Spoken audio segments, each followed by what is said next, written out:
Hi everyone, this is Shruti and आज हम लोग डिस्कस करेंगे class 12th accounts issue of shares का टॉपिक विद प्रैक्टिकल एग्जांपल, जिसमें कि आपका ओवर सब्सक्रिप्शन मेंशन होगा, फॉर फीचर होगा in case of pro rata allotment. So let us start directly with the question, क्योंकि ये कॉन्सेप्ट आपको सीधे क्वेश्चन से ही समझ में आएगा।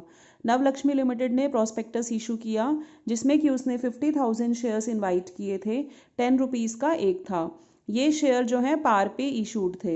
एप्लीकेशन पे 3 रुपीज़ थे, अलॉटमेंट पे 4, first call 2 and final call the balance. तो फाइनल कॉल पे कितना बैलेंस बचेगा? ये 3 + 4 7 एंड 2 9, तो बैलेंस आपका कितना बच गया? 1 रुपीज़ का बच गया। बट हमें एप्लीकेशन रिसीव हुई 60,000 शेयर्स के लिए। See the company issued 50,000 shares but actually applications are received for 60,000 shares. तो it is clearly a case of over subscription. So allotment was made on the following basis. 10,000 shares के लिए जिन्होंने apply किया था उनको पूरे शेयर्स मिल गए। जिन्होंने 20,000 के लिए अप्लाई किया था उनको 15,000 शेयर्स मिले हैं। तो again this is a case of pro rata allotment, जिसके लिए हमें वर्किंग नोट प्रिपेयर करना पड़ेगा। नेक्स्ट भी यही केस है। 30,000 शेयर्स के लिए अप्लाई किया था एंड कंपनी ने केवल कितने शेयर अलॉट किए? 25,000 शेयर अलॉट करे। तो इसके लिए भी we need to prepare working note. All excess amount जो भी एप्लीकेशन पे था वो अलॉटमेंट पे एडजस्ट हो गया, करते भी हैं। सभी शेयर्स को पूरा पैसा मंगाया गया, सभी पे पूरा पैसा मिला, लेकिन allotment first and final call उन शेयर्स पे नहीं मिली उस ग्रुप के लोगों को जिन्होंने 20,000 शेयर वाले ग्रुप के लिए अप्लाई किया था, और इन लोगों ने 2,000 शेयर के लिए अप्लाई किया था। क्या मतलब हुआ इस चीज़ का? इस चीज़ का ये मतलब हुआ कि जो ये वाला सेकंड कैटेगरी के जो लोग हैं ना, जिन्होंने 20,000 के लिए अप्लाई किया था लेकिन उनको मिले 15,000, इस ग्रुप में से ऐसे लोग जिन्होंने केवल 2,000 शेयर्स के लिए अप्लाई किया था उन लोगों ने अलॉटमेंट फर्स्ट और फाइनल कॉल की पेमेंट नहीं की। उनके शेयर जो हैं फॉरफिट कर लिए गए, और फॉरफिटेड शेयर्स में से 1,000 शेयर्स री इशू हुए fully paid up. Fully paid up मतलब जो री इशू के टाइम पे पेड अप के आगे होता है वो शेयर कैपिटल में आता है। ऑन रिसिप्ट ऑफ 8 पर शेयर, 8 रुपीज़ किस में आएगा? री इशू के टाइम पे बैंक में आएगा। ठीक है, so let us start with the answer. देखो, एप्लीकेशन पे 3 थे, अलॉटमेंट पे 4, फर्स्ट कॉल पे 2, फाइनल कॉल पे हमारा बैलेंस आ गया था 10 रुपीज़ का। उसके बाद हमने टेबल बना दी। 10 को 10 मिले, 20 को 15, 30 को 25 मिले। टोटल आपका अप्लाइड 60 था और अलॉटेड 50 था। ये मैच हो गया। अब फर्स्ट केस का हम बनाते हैं वर्किंग नोट। ये आपका फर्स्ट केस हो गया, ये आपका सेकेंड केस हो गया। ठीक है, तो फर्स्ट केस का हमने पिछले लेक्चर में मैंने सिखाया था कैसे बनाते हैं, तो ज़्यादा टाइम ना वेस्ट करते हो, I straight away right. Money received on application, यहाँ पे कितने के लिए अप्लाइड, कितनों के लिए अप्लाई किया था? 20,000। तो उन्होंने 3 रुपये भेजे होंगे, यानी कि टोटल कंपनी को पैसा मिला होगा 60,000। लेकिन मनी ड्यू कितना था? हमने केवल दिए तो उनको कितने शेयर्स? 15,000 शेयर्स दिए। तो एक्चुअली में हमने 45,000 के हिसाब से उनको शेयर्स दिए। तो कितना एक्स्ट्रा पैसा कितना बचा? 15,000 एक्स्ट्रा पैसा बचा। तो ये लोग अपना पैसा 15,000 रुपये वापसी मांगेंगे, जिसपे कि कंपनी कहेगी कि आप पैसा वापस मत लो, आपको कंपनी जब हम अलॉटमेंट मंगाएंगे तब आप अलॉटमेंट पे पैसा कम दे देना। तो इनका अलॉटमेंट पे पैसा ड्यू कितना बनेगा? 15,000 × 4 दैट इज़ 60,000। तो जैसे कि ये अमाउंट एडजस्ट होगी अलॉटमेंट पे। कल को हम इनको बोलेंगे कि आपने 60,000 देने थे, जिसमें कि 15,000 आप पहले दे चुके हो, तो अब आप केवल हमें कितने रुपए दोगे? 45,000 रुपीज़ दोगे। ऐसे ही सेकंड केस का वर्किंग नोट बनेगा। सेकंड केस के लोगों ने क्या किया? उनसे पैसा आया 30,000 के हिसाब से एप्लीकेशन पे, डैट मीन्स 90,000 रुपीज़ उन लोगों से रिसीव हुआ। लेकिन एप्लीकेशन पे उनका पैसा ड्यू कितना था? 25,000 उनको शेयर दिए गए थे, तो 25,000 के हिसाब से उनका ड्यू था 75,000। तो 15,000 उनका एक्स्ट्रा हो गया। फिर हमने देखा कि उन लोगों का अलॉटमेंट पे कितना ड्यू है। 25,000 × 4 डैट इज़ 1 लाख उनका अलॉटमेंट पे ड्यू था। तो डैट मीन्स ये अमाउंट अलॉटमेंट पे एडजस्ट हो सकती है, क्योंकि दोनों में से लोअर अमाउंट एडजस्ट होती है। तो हम इनको कल को बोलेंगे कि आप अलॉटमेंट पे केवल 85,000 रुपीज़ दे देना। क्योंकि 1 लाख में से 15,000 आप पहले दे चुके हो, जो कि एप्लीकेशन के साथ आपके एक्स्ट्रा पैसे आए थे। अब जो हम बात करें डिफ़ॉल्टर के केस की, डिफ़ॉल्टर के केस की अगर हम बात करें, या डिफ़ॉल्टर का हम बाद में डिस्कस कर लेंगे, पहले जर्नल एंट्री कर लेते हैं 2-4 यहाँ तक के वर्किंग नोट की जितनी हमसे हो पाएगी। तो सबसे फर्स्ट एंट्री हमारी क्या होएगी, नॉर्मल जैसे होती है, bank account debit to share application account. Total पैसा कितने पे आया, टोटल पैसा हमारा आया, हमें टोटल एप्लीकेशन कितने शेयर्स की मिली, 60,000 शेयर्स की मिली, राइट। तो 60,000 इंटू 3 रुपीज़ के हिसाब से हमें पैसा आया, डैट इज़ 1,80,000 रुपीज़। उसके बाद एप्लीकेशन की मनी हम लोग कहाँ ट्रांसफ़र करते हैं, हम एप्लीकेशन की मनी को शेयर कैपिटल में ट्रांसफ़र करते हैं। तो इसकी जनरल एंट्री क्या होगी, इसकी जनरल एंट्री होगी share application account debit to share capital. अब एप्लीकेशन पे तो हमें 1,80,000 रुपीज़ आए हैं, तो 1,80,000 लिखेंगे। शेयर कैपिटल में हम क्या लिखते हैं, जितने के शेयर हमने एक्चुअली में इशू करने हैं, 50,000 करे हैं ना हमने, तो 15,000 इंटू 3, 1,50,000। कुछ मनी आपका अलॉटमेंट पे एडजस्ट हुआ है, राइट। अलॉटमेंट पे कितना मनी एडजस्ट हुआ, वर्किंग नोट देखेंगे, एक 15,000 ये एडजस्ट हुआ, 15,000 ये एडजस्ट हुआ, तो टोटल अलॉटमेंट पे आपका मनी जो एडजस्ट हुआ है डैट इज 30,000। तो ये हो गया मैच, 180, ये यहाँ पे भी 180 आ रहा है। उसके बाद नेक्स्ट ड्यू एंट्री पास होगी आपकी, अलॉटमेंट जिसमें आप ड्यू करोगे, तो entry will be share allotment account debit to share capital account. 50,000 shares थे एंड अलॉटमेंट पे आपके मनी ड्यू था 4 रुपीज़, तो दिस विल बी 2 लाख। अब आप अलॉटमेंट का पैसा आपके पास आएगा, जिसके लिए एंट्री क्या पास होगी, bank account debit to share allotment account. अब इसके लिए आपको एक और वर्किंग नोट बनाना पड़ेगा। देखो, जो ग्रुप था उन लोगों का आपको अप्लाइड अमाउंट गिवन है कि उन्होंने 2,000 शेयर के लिए अप्लाई किया था लेकिन हमें उनके अलॉटेड शेयर्स नहीं पता। तो कैसे करोगे, हमें ये पता है कि ये लोग इस ग्रुप को बिलोंग करते हैं, क्योंकि क्वेश्चन में मेंशन्ड है कि they are from the group applying for 20,000 shares. तो कैसे करोगे, देखो, जिन्होंने 20,000 शेयर्स के लिए अप्लाई किया उनको कितने शेयर अलॉट हुए, 15,000 शेयर अलॉट हुए, क्वेश्चन में ही मेंशन्ड है 15,000। फिर जिन्होंने अगर एक शेयर के लिए अप्लाई किया है तो उनको कितने शेयर अलॉट हुए होंगे, 15,000 इंटू 20,000।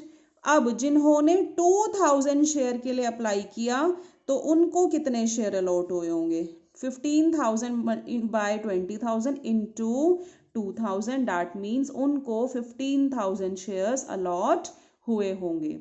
तो इनका सेम तरीके से वर्किंग नोट बनेगा जैसे कि ऊपर बनाया था, कि इन लोगों से एप्लीकेशन पे मनी कितना आया होगा, 2,000 इंटू 3, 6,000। एप्लीकेशन पे ड्यू लेकिन कितना होगा, इनको दिए तो केवल 1,500 शेयर थे, तो इनका ड्यू पैसा रहा होगा 4,500, जिसमें से 1,500 एडजस्ट हो गया होगा अलॉटमेंट पे। फिर इनका अलॉटमेंट पे आना होगा 1,500 इंटू 4, 6,000। अब देखो, 6,000 रुपये इनका अलॉटमेंट पे आना था, जिसमें से 1,500 रुपये इनका पहले आ गया था, तो इनका एक्चुअल में अलॉटमेंट के टाइम पे 4,500 रुपीज़ आना चाहिए था, जो कि नहीं आया, क्योंकि क्वेश्चन कह रहा है कि इस ग्रुप के लोगों ने अलॉटमेंट की मनी नहीं दी है। तो इनका अलॉटमेंट का मनी 6,000 रुपये बन रहा था, लेकिन 1,500 रुपये इनका पहले ही आ चुका था, जो कि एडजस्ट हुआ था। तो अब इन लोगों से 4,500 रुपीज़ आना था, जो कि नहीं आया।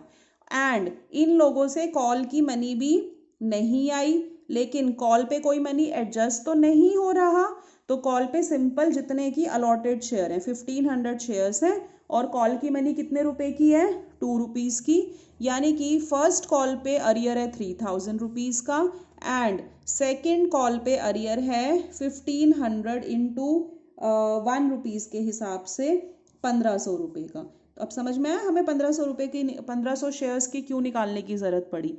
अलॉटमेंट पे मनी एडजस्ट हो रहा था ऊपर भी, इसलिए वर्किंग नोट बना के निकालना पड़ा। कॉल पे हमारा कोई भी अमाउंट एडजस्ट नहीं हो रहा था, इसलिए कॉल का सीधे सीधे 1500 रुपये से 1500 शेयर्स से मल्टीप्लाई करके हमने अरियर का अमाउंट निकाल लिया। तो अब आपको ये पता है अलॉटमेंट पे कितना मनी आना चाहिए था। आपको ये पता है कि अलॉटमेंट पे 2 लाख रुपीज़ आना चाहिए था, जिसमें से देखो ये मनी शेयर अलॉटमेंट 30,000 पहले ही एडजस्ट हो चुका है, तो ये तो माइनस होगा ही होगा, माइनस 4500 जो कि अरियर का है, ये भी अब आपके पास नहीं आया। ये तो वो है जो एडवांस में आ चुका है, जो एडजस्ट हो चुका था, और ये 4500 जो आपने अभी वर्किंग नोट में निकाला है, ये जो आपका पैसा अरियर में रह गया। तो एक्चुअली में आपका अलॉटमेंट पे कितना पैसा आएगा 2 lakh minus 30,000 minus 4500, that is 1,65,500।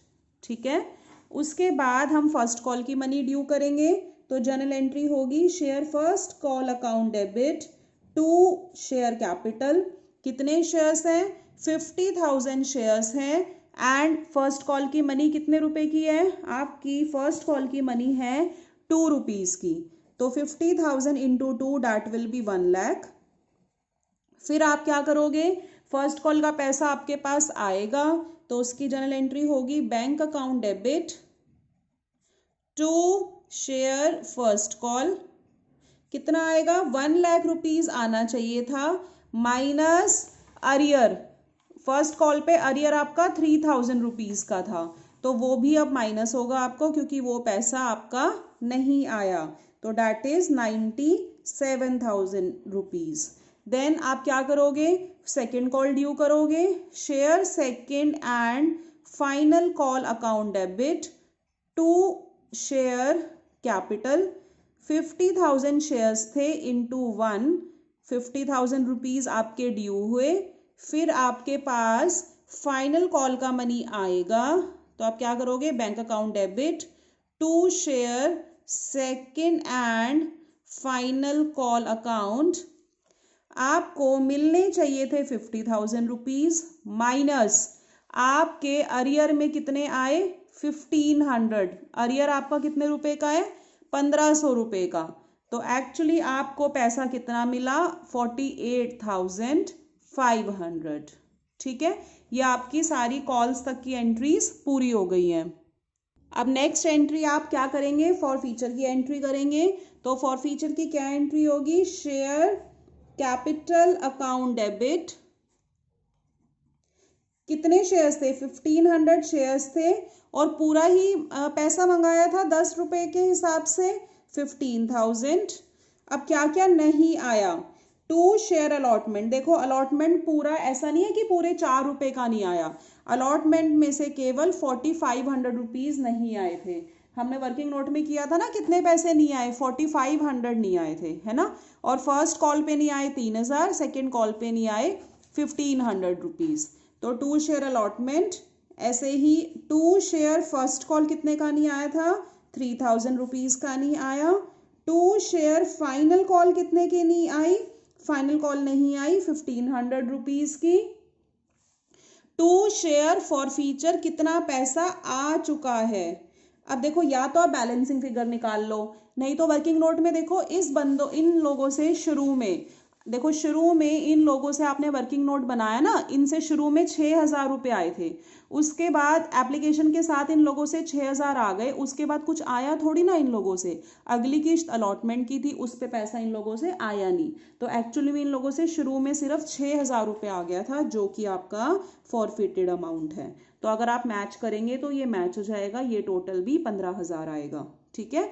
तो ऐसे बहुत तरीके हैं जिसमें कि इतना बड़ा वर्किंग नोट बनाने की बजाय डायरेक्टली क्वेश्चंस टीचर्स करा देते हैं, बट मैं स्ट्रांगली रिकमेंड करूंगी कि प्लीज़ प्लीज़ वर्किंग नोट से ही बनाइए जिस तरीके से मैंने बनवाया है। इससे आपके मिस्टेक के चांसेस निल हैं, बिल्कुल ज़ीरो मिस्टेक के चांसेस हैं इसमें। उन वाले केसेस में जो आप शॉर्टकट्स फॉलो करोगे उसमें आपके मिस्टेक्स के चांसेस बहुत ज़्यादा रहेंगे। उसके बाद हम इनकी एंट्री री इशू होगी की होगी। तो बैंक अकाउंट डेबिट 1000, क्वेश्चन में देखिए 1000 शेयर्स री इशू हुए थे ऑन रिसिप्ट ऑफ 8 पर शेयर, तो इंटू 8 8000, और कितना पेड अप था, फुल्ली पेड अप है तो 1000 इंटू फुल ₹10 10,000। रिमेनिंग आपका किस में जाएगा, रिमेनिंग जाएगा शेयर फॉर फीचर में, राइट, 2000 रुपीज। ठीक है। नेक्स्ट एंट्री हम लोग क्या करेंगे, नेक्स्ट एंट्री हम लोग करेंगे share forfeiture account debit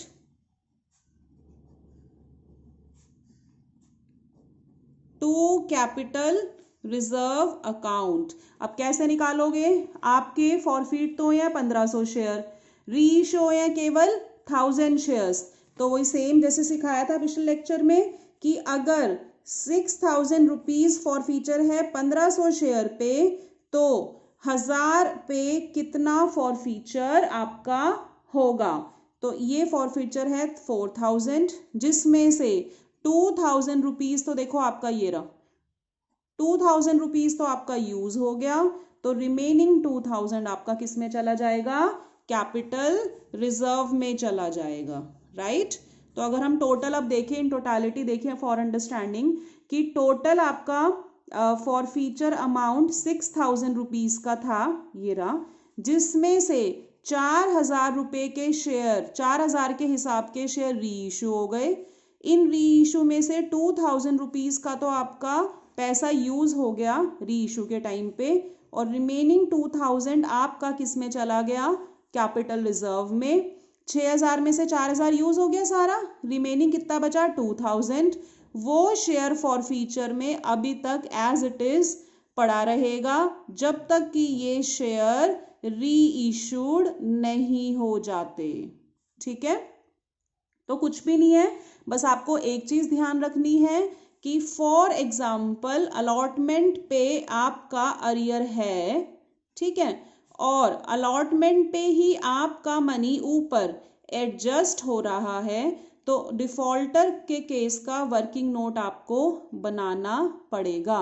और अगर आपका मनी अलॉटमेंट पे, मान लीजिए अलॉटमेंट पे अरियर है और अलॉटमेंट पे अगर आपका मनी एडजस्ट नहीं हो रहा, तो आपको वर्किंग नोट बनाने की जरूरत नहीं है। जैसे कि इसमें आपका फर्स्ट कॉल पे अरियर था, लेकिन फर्स्ट कॉल पे मनी एडजस्ट नहीं हो रहा था, तो इसमें हमने सीधे मल्टीप्लाई कर लिया, ठीक है, इसमें अलग से वर्किंग नोट की जरूरत नहीं पड़ी।